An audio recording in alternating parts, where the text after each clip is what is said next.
네, 안녕하세요. 스타학개론 안진용입니다. 스타학개론 시작된 다음에 이분에 대한 얘기를 좀 해달라고 해서 여러 명의 이름이 거론됐는데 그 중에서도 특히 이분의 이야기가 많았어요. 요즘 군복무 중이어서 또 날씨가 추워지니까 더 많이 생각나고 잘 지내는지 궁금한 바로 김호중 씨입니다. 비가 오면 우산 들고 마중 나와 주시고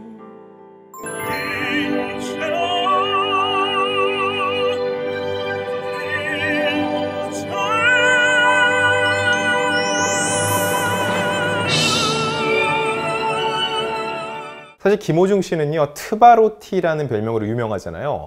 사실 저는 가장 깜짝 놀란 게 이거였어요. 지난 9월에 발매한 우리가라는 앨범이 2달 만에 53만 장이 팔렸습니다. 53만 장. 이게 체감이 잘 안 오시잖아요. 돈 얘기 먼저 하면은요, 앨범 한 장당 15,000원이라고 하면 매출이 75억이라는 얘기예요. 근데 그거보다 중요한 건 뭐냐면은 요즘 다들 노래 뭘로 들으세요? 여러분 CD 플레이어에 CD 꽂아서 들으세요? 요즘은 자동차에도 CD 안 들어가는 차가 많거든요. 그럼 뭘로 들어요? 대부분 스마트폰, 이 음원으로 듣는다는 거죠. 그런데도 앨범이 팔린다는 얘기는 뭐냐? 그 사람들의 진성 팬이란 얘기고, 그런 사람이 53만 명이 넘는다는 겁니다. 이 어느 정도 수치냐면요, 올해 기준으로 김호중 씨보다 앨범 많이 판 그룹을 얘기해 보면은 방탄소년단, NCT, 블랙핑크, 세븐틴, 엑소 출신 백현, 다 K-팝을 기반으로 해외 팬덤을 둔 아이돌 가수들이죠. 사실상 솔로 가수 중에서는 김호중 씨가 원탑이라는 얘기입니다. 이 앨범을 사는 팬덤의 특징은 뭐냐면요, 쉽게 무너지지 않아요. 그냥 그 사람의 노래가 한 곡 좋아서 관심이 있다 정도면은 생각이 날 때 노래 한 곡 듣고 말거든요. 그런데 앨범을 사는 사람들은요, 앨범을 가서 구매해서 가져와서 이 화보지처럼 있는 사진들을 일일이 보면서 그 가사를 곱씹고 앨범 안에 노래를 전체적인 흐름을 보고 앨범을 산 다음에 더 팬이 됐다는 사람들이 많다는 얘기예요.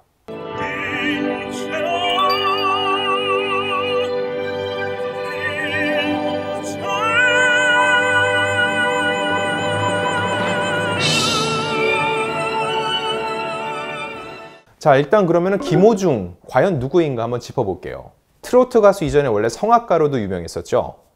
노래는 타고나야 된다고 보는데 저는 김호중 씨가 그 대표 주자가 아닌가 싶어요. 원래는 김범수 씨가 부른 보고 싶다가 담긴 CD를 사러 갔는데 이때 운명의 노래를 만납니다.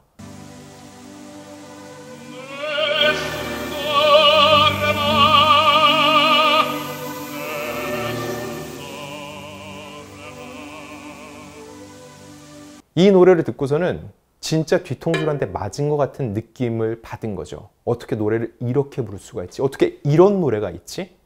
그때부터 성악에 빠진 거예요. 그런데 뭐가 문제냐면요,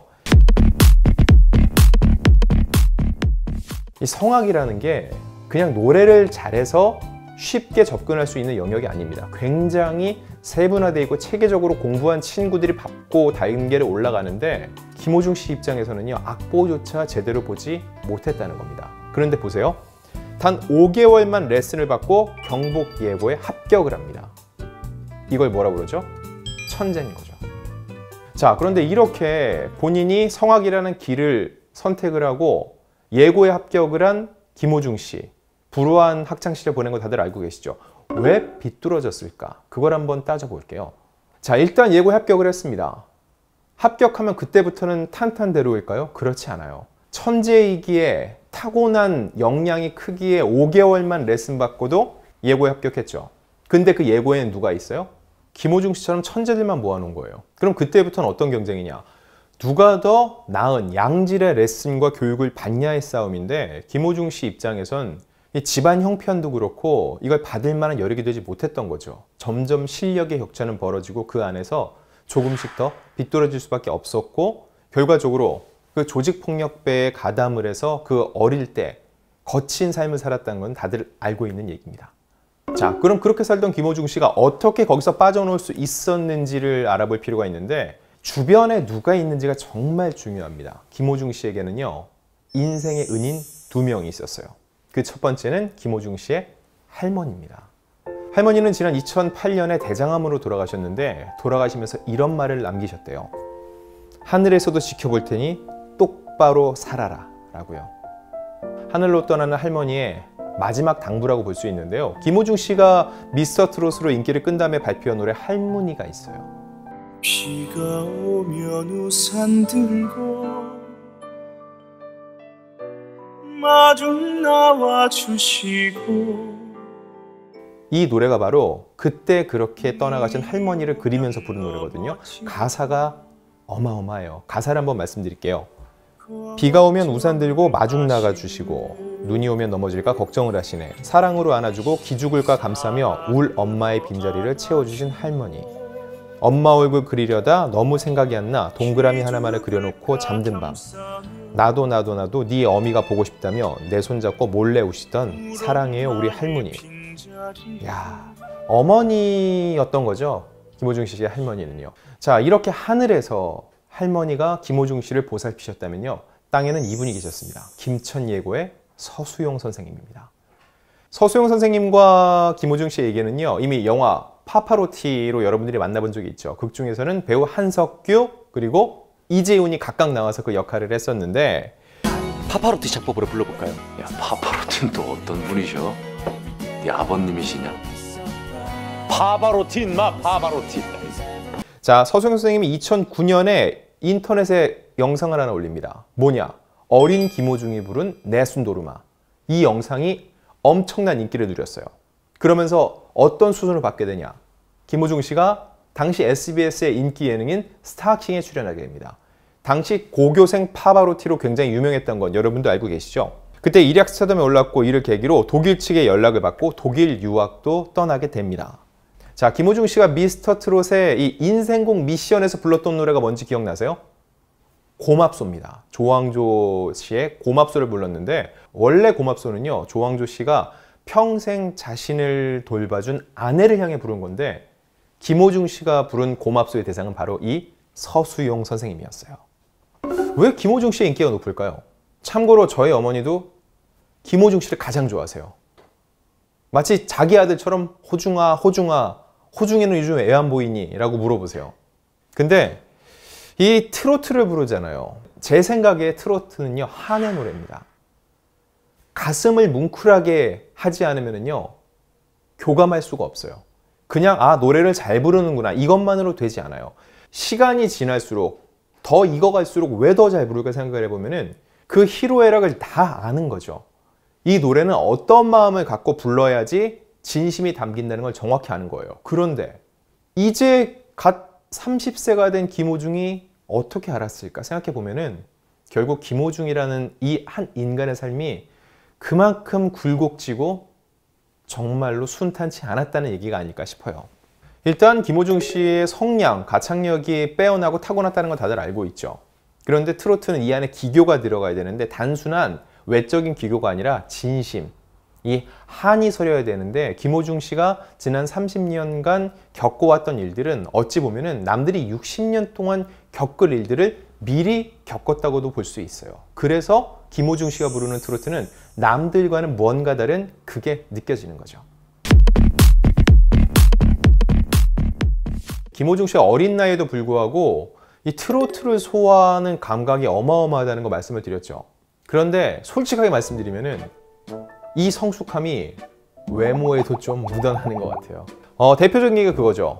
이명웅, 김호중 또래인데 미스터트롯의 막내 정동원이 이명웅은 영웅이 형, 김호중은 호중이 삼촌이라고 부르는 게 대표적인 예라고 볼 수 있습니다. 근데 제가 개인적으로 볼 때는요, 김호중 씨가 살을 조금 빼면 좋겠어요. 살이 빠지면은요, 얼굴이 살아나요. 여러분, 긁지 않은 복권이란 말 들어보셨어요?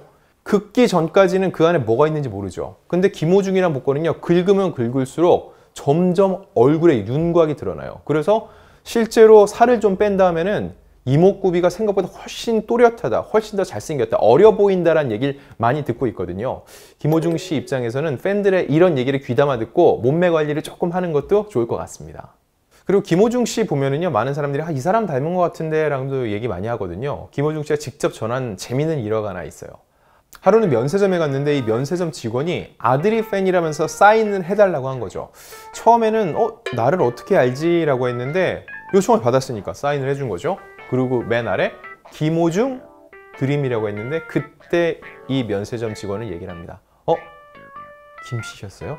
류씨 아니셨어요? 라고 했는데 바로 메이저리거 류현진 선수와 착각을 했다는 거예요. 근데 보면은 느낌이 있기는 해요. 네. 근데 뭐 메이저리거 중에서도 정말 대표할 만한 투수이기 때문에 류현진과 비슷하게 생겼다는 얘기, 제가 볼 때는 결코 나쁜 건 아닌 것 같습니다. 자, 이 부분은 팬들이 들을 때 조금은 불편할 수도 있는데, 하지만 할 말은 하는 게 바로 스타학개론입니다. 김호중 씨 하면은요, 논란이 끊이지 않았어요. 일단 어떤 논란이 있었는지 짚어볼게요. 첫 번째는 전 소속사와의 분쟁, 이 계약 논란이 있었고요. 두 번째는 팬들에게 모친이 금품을 요구했다는 논란이 있었고요. 그리고 전 여친과 이런 불미스러운 일이 있었다라는 주장도 나왔었고요. 그리고 군대에 가기 전에 그 지방 병무청장과의 부적절한 만남이 있었다는 얘기도 있었고, 그리고 마지막으로 불법 도박 의혹들도 있었습니다. 사실 많은 분들이 그랬어요. 저한테도 주변에서 물어봤어요. 호중이는 왜 그리 말이 많아? 호중이는 뭐 잘못한 거야? 정확히 이 내용에 대해서 너무 여러 가지가 있으니까 하나하나 디테일하게 알지 못하는데 왜 자꾸 얘기가 나오는 걸지 궁금해하는 분들은 꽤 많았거든요. 이런 부분에 대해서 일단 김호중 씨가 뭔가 석연치 않은 빌미를 줬다는 것에 대해서 저는 부인할 수 없다고 봅니다. 자, 그런데 지금부터 중요해요. 그럼 어떻게 할 것인가거든요. 이런 논란들을 어떻게 해결해 갈 것인가. 자, 근데 보세요. 김호중 씨뿐만 아니라 많은 논란들이 연예인을 둘러싸고 제기되거든요. 그런데 제가 일선에서 취재하면서 느끼는 건데, 논란이 불거졌을 때는 사람들이 대다수 어마어마하게 관심을 가져요. 야, 어떻게 그런 일이 있어? 진짜야? 라고 물어보는데, 이게 마무리되고 해결될 때까지는 꽤 많은 시간이 걸리거든요. 마무리될 때쯤엔 대다수 사람들이 별로 관심이 없습니다. 사실 김호중 씨가 군대에 입대한 후에 여러 가지 논란들 중에 이미 조용해진 것들이 꽤 있어요. 어떻게 마무리됐는지는 상대방에서 어떻게 조치를 하고 추가적으로 행동을 하지 않으면 더 진행이 안 되는 사안들도 꽤 많이 있는데, 제가 볼 때는 이게 제일 중요한 것 같아요. 김호중 씨의 다음 행보.